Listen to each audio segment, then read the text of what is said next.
Tara kept one eye on the hallway leading to Clay's office while filling drink orders for the few customers who'd come into the bar.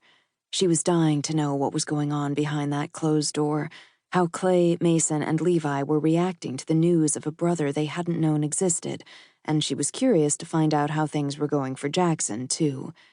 When it came to the Kincaid brothers, 3 against 1 weren't great odds, especially when they perceived something or someone as a threat, and they'd been through enough in their lifetime to justify their wariness, even toward a man who looked identical to Clay and left no doubt in anyone's mind that they were twins.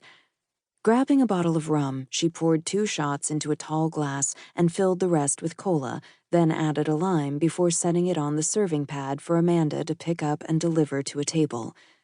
Tara had only met Jackson less than an hour ago and had talked to him for a mere 30 minutes, but she sensed he had good intentions as far as the brothers were concerned. It remained to be seen if those 3 men would give him any kind of chance or decide that he was someone they could trust. For Jackson's sake, she hoped the Kincaid brothers came around. She'd sensed that he wanted more than just to let them know about their long-lost brother. It was as if Jackson needed them in his life. 15 short minutes after disappearing into the back room, Jackson returned by himself. Her gaze met his as he headed straight toward where she was standing behind the bar, but she couldn't get a read on his emotions. He looked like a man who knew all about control, including keeping any adverse reaction to himself. As he neared her, her traitorous body was quick to acknowledge him as a man, as it had when he'd sat at the bar earlier.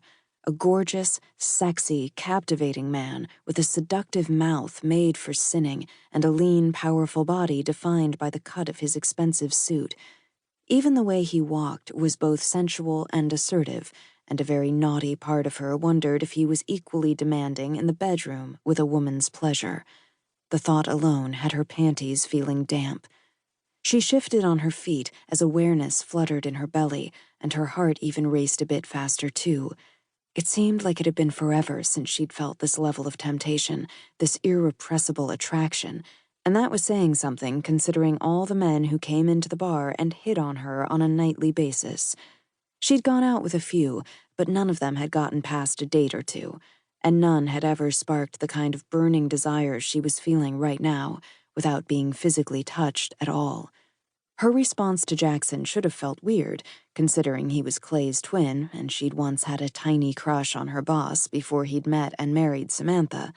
But while the 2 brothers were similar in looks, she already knew that their personalities were vastly different.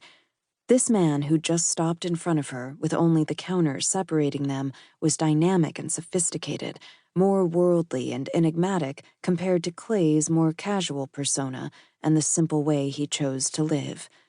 And he was way out of Tara's league.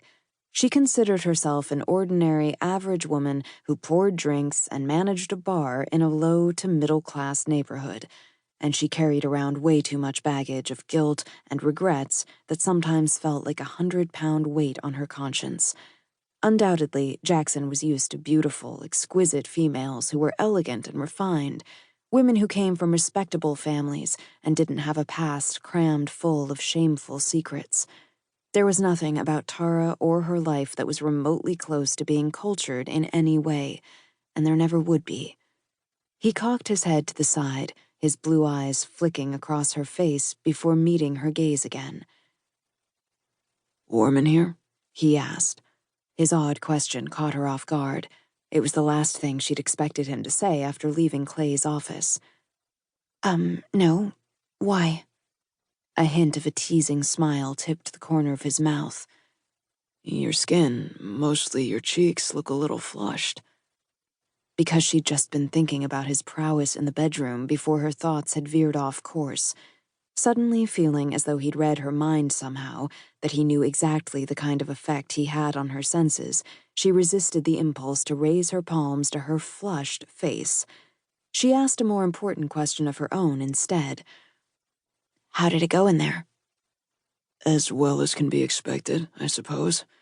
He shrugged nonchalantly, though she didn't miss the quick flash of disappointment that passed through his eyes before he replaced it with a wry grin.